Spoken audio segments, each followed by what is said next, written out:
আজকে আবু সাঈদের মামলার যে চার্জ হিয়ারিং চলছে তার দ্বিতীয় দিন। এই মামলা ৩০ জন আসামির পক্ষে আজকে ৩ জনের পক্ষে ডিসচার্জ শুনানি করেছেন তাদের সংশ্লিষ্ট আইনজীবীগণ, বিজ্ঞ আইনজীবীরা। একজন পিটিশন না দিয়ে শুনানি করেছেন আমিনুল গনি টিটু সাহেব, আর দুইজন উনি করেছেন। আমিনুল গনি টিটু সাহেব হচ্ছেন এই রংপুর বিশ্ববিদ্যালয়ের তৎকালীন প্রক্টর শরীফুল ইসলাম সাহেবের পক্ষে আর্গুমেন্ট করেছেন, অর্থাৎ ডিসচার্জ চেয়েছেন। কনস্টেবল আমির হোসেনের পক্ষে, কনস্টেবল বা এএসআই আমির হোসেনের পক্ষে তার লয়ার ডিসচার্জ চেয়েছেন। আর সুজন চন্দ্র রায়ের পক্ষে তার লয়ার ডিসচার্জ চেয়েছেন। আর ইমরান চৌধুরী আকাশ, ছাত্রলীগ নেতা, তার পক্ষে ডিসচার্জ চাওয়া হয়েছে। তারা তাদের বক্তব্য উপস্থাপন করেছেন।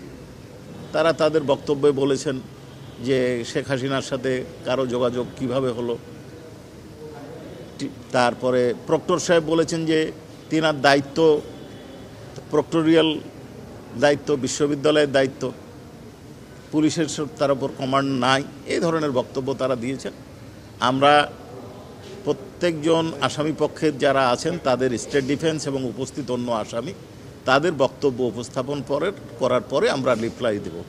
আমরা আগেও বলেছি, এখনও বলছি যে আমাদের তদন্তকারী কর্মকর্তা থরো ইনভেস্টিগেশন করেছেন। ইনভেস্টিগেশন করার পর রিপোর্ট দাখিল করেছেন।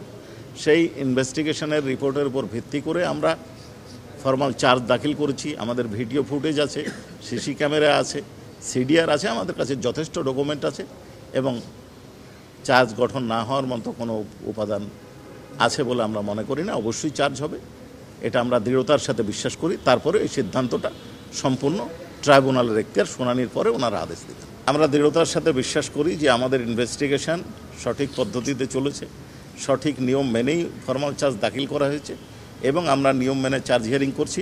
ট্রাইব্যুনাল কোনো কারণে একদিন দেরিতে বসতে পারেন।